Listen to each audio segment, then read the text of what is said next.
welcome to the Beatles Talk Show.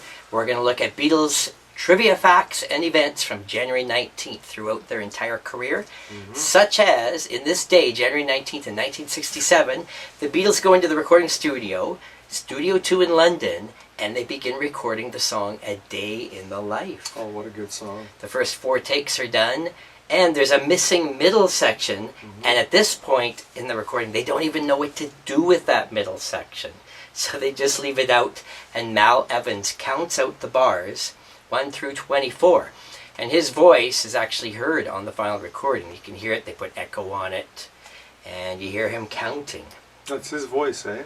Okay, yeah. Interesting. And then they put Paul McCartney, a song that he had been working on. They inserted that for the bridge, right? The middle 8, yeah. Or Billy Shears, whoever you think it may be, whatever. Yeah, but it's one of my favorite Lennon songs. Like, that is a very powerful song. Yeah. Also on this date, January 19th in 1970, John Lennon had released Bag 1. These were his lithographs, and sales skyrocketed after he had recently had a police raid where Scotland Yard had seized them for being possibly pornographic. They sold 300 sets, and they were at a cost of £550 per set. $770, man. Also on this date in 1973, the Beatles were offered $30 million by big-time music promoter Bill Sargent, who wanted to see if the band would reunite for one concert. $30 million for one show in 1973.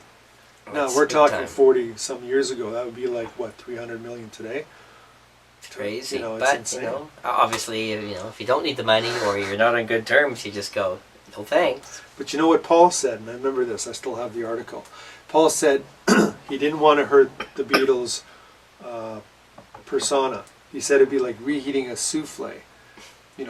Great if it all worked out and they sounded as good as people remembered, but if they didn't, it would totally destroy the Beatles' image. And he had a good point.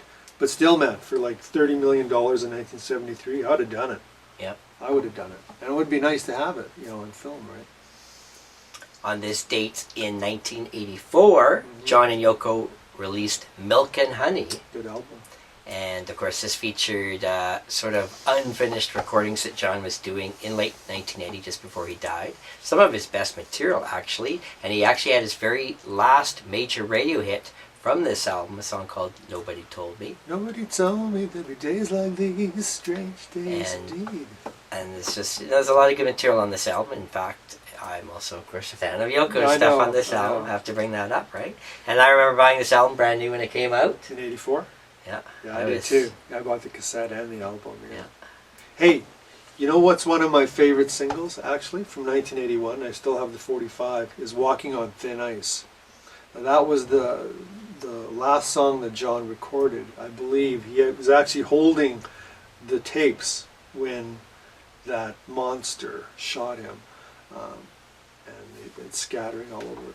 But it's such a great song. And you hear John's guitar in that.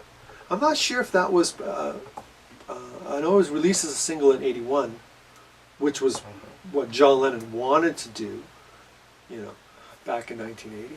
I'm just surprised they didn't re-release it on Milk and Honey, because it's such a good song. It might have worked with the other I think tunes. she released an entire solo album, actually, that included that. Yeah. Well, and it was called the one with the glasses, Season of Glass. It was a good album, yeah.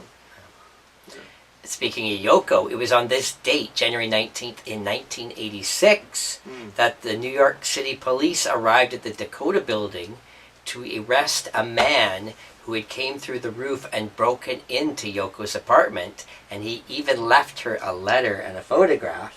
Really? And what was the purpose of that? I don't know. So I mean, you could get a message to her. We're crazy Beatle fans, but we wouldn't even do something so stupid, Yeah. Oh my goodness, yeah. It's crazy what people will do. That's pretty high up, man. Like, we're talking how many stores? Like, that's a big building. I don't know. Like, that's pretty scary. It is. So think about it. I mean, George Harrison was attacked. I mean, the only people that haven't been. I think even Paul wasn't he? Yeah, he was. In when he was recording Band on the Run. Yeah. So it's really only Ringo who has been immune to that. I guess that's what happens when you're super famous. I don't know. Yeah, that's right. Sad. Very sad.